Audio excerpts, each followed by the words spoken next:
रिहाई गली निकली सरकुंडे गले पड़ गए।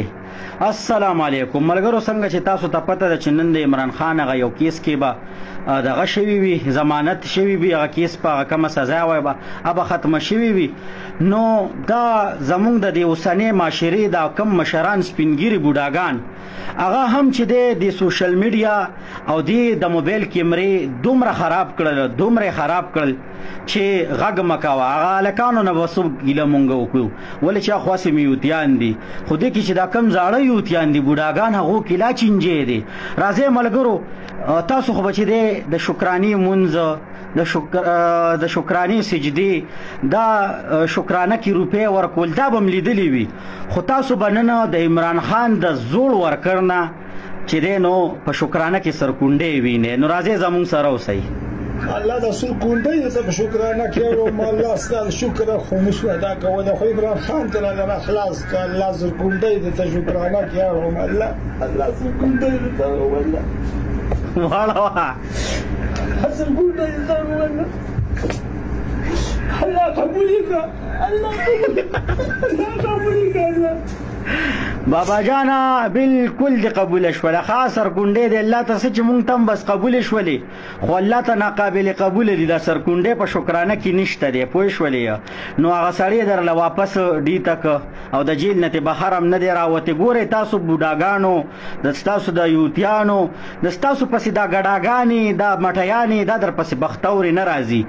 نو په دا مشر د کې چې دی نو لکه دومره دغه وګوره لکه د ده به خامخا خپل پردي به وي هغې به څه وایي چې یاره بابا لیونی شوی دی او که څه چل پې شوی دی، پوه شولې. په شکرانه کې سرکونډې اړئ مڼه بس الله دې درته هدایت وکړي، اخري عمر دې دی په صابون ولاړې دا حرکت زم چې ډېر سپک حرکت دې کړی دی، قوم دې وشرمونو. راځئ بل یو بابا دی دا در سره وورېده پکې بیا بنګړه چولې ده. ها الخان نن رها شلو سوای به دغه والی سره رها شو رها شو او رها شو خبر نه و زه خو غړي کوم دلته یو ها تواشه کوه اخواشه کا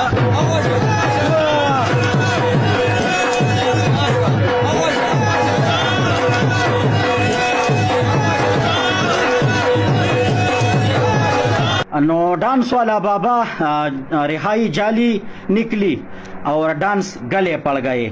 ګوره تاسو چې دیک لکه داس تاسو هغه سپینګیري مشران دي د پی ټی آی والا هغه داسې دي، پوه شولې چې په شکرانه کې سانټې اړئ، په شکرانه کې ډانسونه. نو په شکرانه کې ډانس شته دی، سرکونډې اړول پکې شته دی. د پی ټی آی سپینګیري دغسې دي. آیا د دغه بچیانو لکه خپل پردی وي خامخا کشران به وي.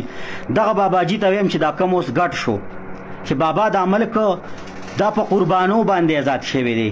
په دې کې چې دی علماء کرامو وینې توی شوي دي. د علماء دیوبند چې دی د داسې تر د دې پېښور نه واخله تر دغه پورې چې دی تر واګه باډره پورې د علماء دیوبند چې کوم علماء کرامو د دغو لاشونه په ونو کې راځوړندو دا ډېر په قربانو د ملک آزاد شوی دی.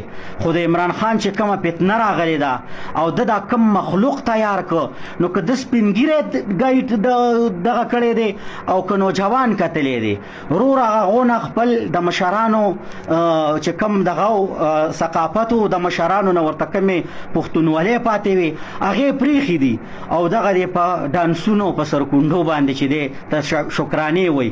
نو بس د یوتیانو نه به مونږ څه ګیله وکړو چې سپینګیري داسې دي. افسوس افسوس.